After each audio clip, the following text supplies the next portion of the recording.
days of heavy winds and soaking rain saw major flooding and substantial damage. Australia cannot afford any more climate disasters, the intensity of those. When will the Labor Party stop funding more coal and gas projects? Thank you, mate. Off you go. Thanks. When will the Labor Party stop funding coal and gas projects?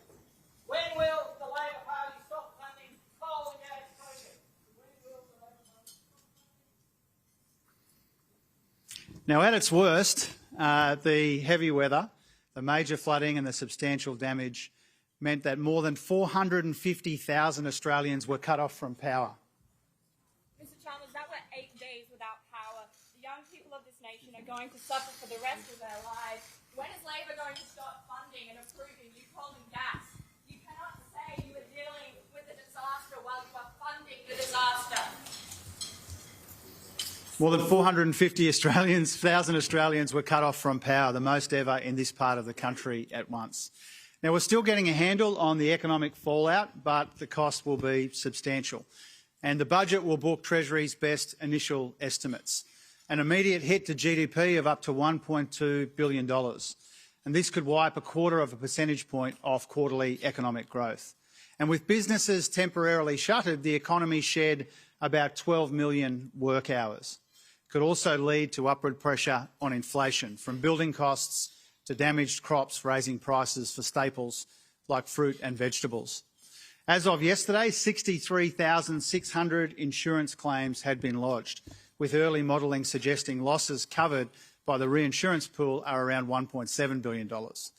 So we don't yet know the precise cost to our budget, but again, it will be significant.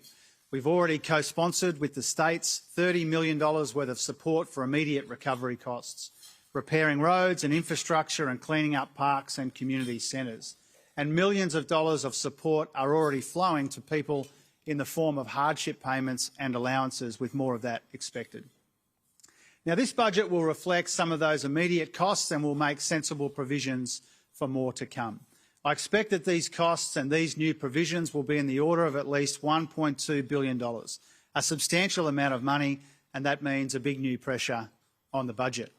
At the mid-year update, we'd already booked $11.6 billion for disaster support nationally over the forward estimates. And with all of this extra funding, we now expect that to rise to at least $13.5 billion when accounting for our provisioning, our social security costs and other disaster-related support. And this will ensure that we are there for people and communities like they've been there for each other in the worst-hit areas. Now, if the first major influence on this budget has been meteorological, the second has been global.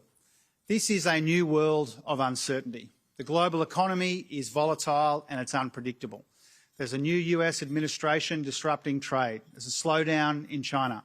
There's war in Eastern Europe and a very fragile ceasefire in the Middle East. Division and dissatisfaction around the world. We've seen extreme market volatility in the US and elsewhere as a consequence. The S&P fell 10% since mid-February, pulling other markets down with it as well.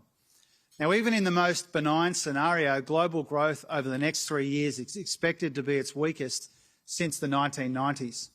Overnight, the OECD downgraded its growth expectations for next year and the year after.